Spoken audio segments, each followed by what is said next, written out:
अवधूत चिंतन श्री गुरुदेव दत्त श्री स्वामी समर्थ. तुम्हाला सर्वांना आजचा दिवस येणारे सर्व दिवस खूप छान सुखाचे व आनंदाचे जावत हीच महाराजांसाठी प्रार्थना. दत्तगुरूंची कृपा लाभावी हे प्रत्येक दत्तभक्ताला वाटत असते, पण त्यासाठी दत्तगुरूंना कोणत्या गोष्टी आवडतात हे आज जाणून घेऊया. गुरुभक्तीचे कोंदण ज्या घराला असते त्या घरात दृष्ट शक्ती प्रवेश करू शकत नाहीत. ते वलय निर्माण करण्यासाठी आवश्यक गोष्टी आज जाणून घेऊया. आपल्याला वडीलधारी माणसे नेहमी सांगत आलेली आहेत की घरामध्ये चढ्या आवाजात बोलू नये, विषारी लहरी पसरतात. मृदू स्वरात संवाद साधावा. कितीही संताप आला तरी मनावरचे नियंत्रण आणि आवाजाचा आवेग शांत करावा.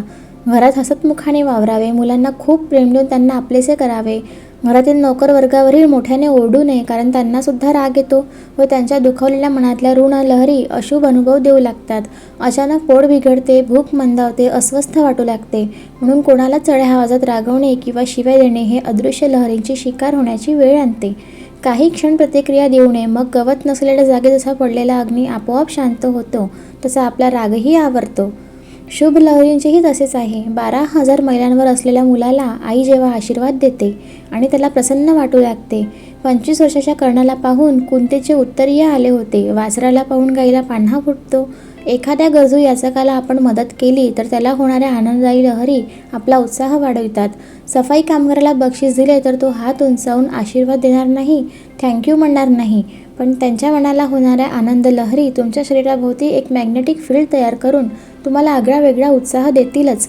म्हणून दानधर्माचे अपार महात्म्य आहे. फक्त मनुष्य योनीलाच बोलण्याची देणगी देवाने दिलेली आहे. ती दाहक बोलण्याने अपमानित होते. म्हणून संवाद साधताना, मंत्रपठन करताना, स्तोत्रे म्हणताना, आरती करताना, पोथी वाचताना स्वर कमालीचा मृदू असावा. भले तुम्ही मग कितीही बैठक सत्संग करा, पण बोलण्यावर आणि स्वभावावर ताबा नसेल तर त्याचा काहीही उपयोग होणार नाही. तुमचा जर आरडाओरडा करणारा स्वभाव असेल तर कोणीच रिस्पेक्ट करणार नाही.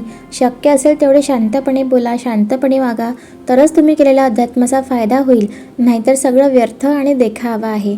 कसा वाटला आजचा व्हिडिओ? आवडला असला तर नक्की लाईक करा, सबस्क्राईब करा. पुन्हा भेटू नवीन व्हिडिओमध्ये. तोपर्यंत सर्वांना श्री स्वामी समर्थ.